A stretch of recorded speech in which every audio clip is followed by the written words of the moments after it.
Hello guys, sa mapagpalang umaga po sa ating lahat. Kayo po ay nasa Munting Hardin, Sir Mio Vlogs. Sumatin po ang kasaganahan, ang kaswertehan ng taon na ito ng Year of the Wood Snake.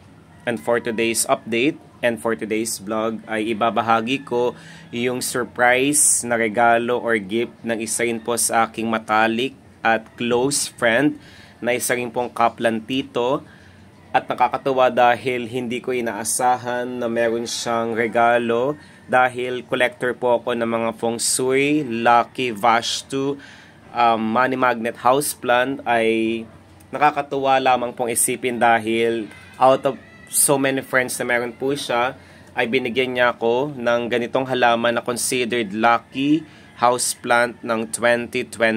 Wag na wag po kayo magpapawala ng ganitong halaman na peppermint dahil napaka-versatile na halaman neto at it can be grown in containers po.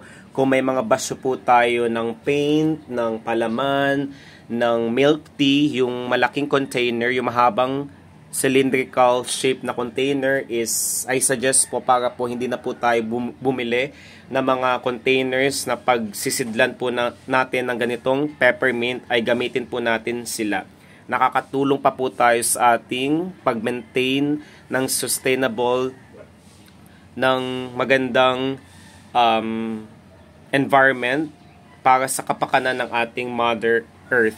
And also, pwede din po siyang palakihin po sa ground. So, it prefers moist, humid, well-drained soil, and full sun po. Pero I suggest na filtered sunlight lamang po dahil kapag labis po ang sun exposure ng ganitong halaman ay pwede po siyang magkaroon ng tatlong hindi magandang resulta para sa kanyang foliage.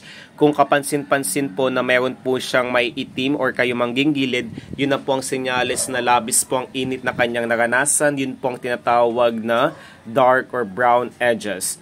Kapag meron naman po siyang mga maliliit na brown spot na natuyo po sa mismong gitnang dahon, yun po ang tinatawag na melting.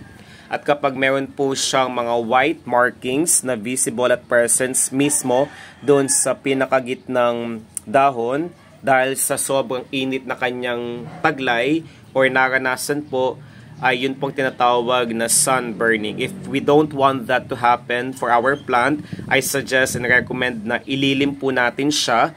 It can tolerate po ang filtered sunlight sa windowsill po ng ating bahay, sa mga location na may counting moist or humid, ay it can thrive and survive po.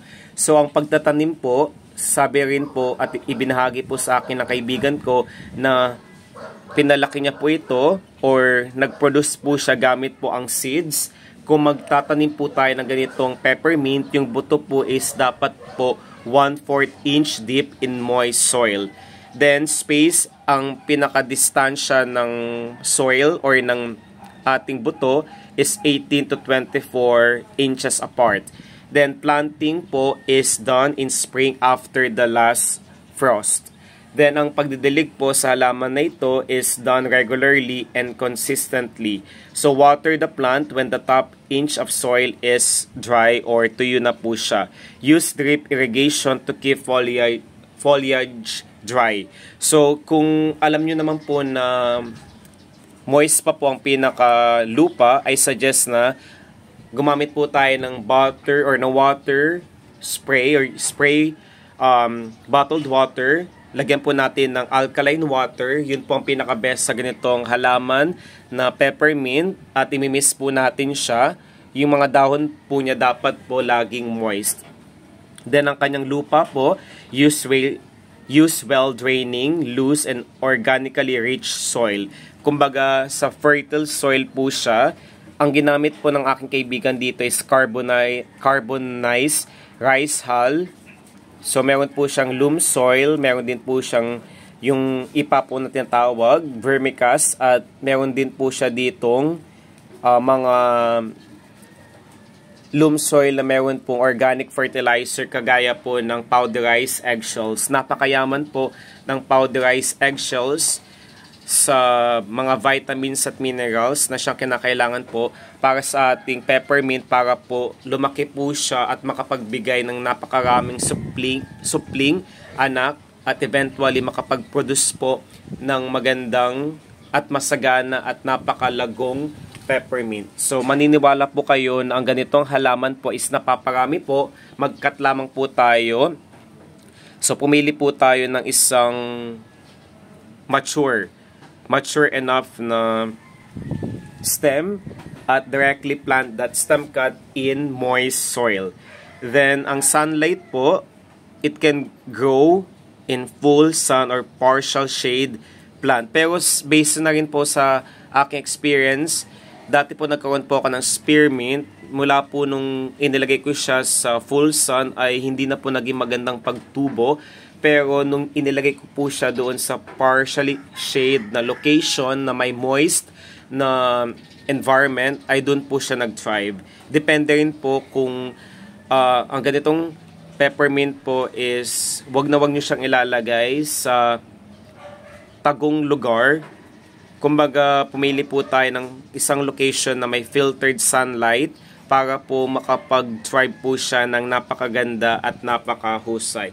Ang pag-harvest po, since hindi pa po siya ganun kalalaki, is I suggest po na ang pag-harvest po ng kanyang dahon para po gawing tea is from late spring to autumn. Then para po magawa iyon is gumamit po tayo ng scissors at ikakat po natin ang top portion and iiwan po natin ang mga pinaka from the center branch down to the roots dahil pwede pa po siyang lumaking matangkad at napakalago. Then ang pag-maintenance po dito, so pinuprune po natin siya during the growing season to maintain ang kanyang magandang postura and divide large or congested clumps of mint in spring or autumn. So ang ganitong halaman po is napakadaling alagaan at napaparami po sa pamamagitan lamang po ng stem cutting. So ano nga ba ang So ang ganitong peppermint po ay napaka-auspicious choice in feng shui. So growing the peppermint captures the wood elements energy at siya po ang nag-nurture ng potential at growth, evoking abundance of wealth and opportunities. So ang power ng peppermint is ito po is may kakayahan po para po makatulong din po para maging aid para sa digestive issues. Also siya po is nakakatulong para po i-freshen your breath at nakakatulong din po para po mag-relieve ng tension sa ating masakit na ulo at migraines. So also may relieve clogged sinuses, improve energy, help relieve menstrual cramps, very beneficial against bacterial infection, improve your sleep. So isa rin po ang mga halaman na ito sa nakakatulong para po ma-boost po ang ating pagtulog dahil naglalabas po ito ng isang napakagandang oxygen na pwedeng makatulong para po mabuo po natin ang ating 8 hours of good sleep. At kapag nangyari yon ay eventually makakatulong po ang peppermint na ito para po maging source of inspiration at motivation para sa susunod at para sa next na araw po is makapagbigay po tayo ng isang trabaho na napaka-saya at napaka-matiwasay po. Short update lamang po ito. So meron po akong next vlog regarding this peppermint, yung mga beneficial niya when it comes to health ay aking ibabahagi or i-share po.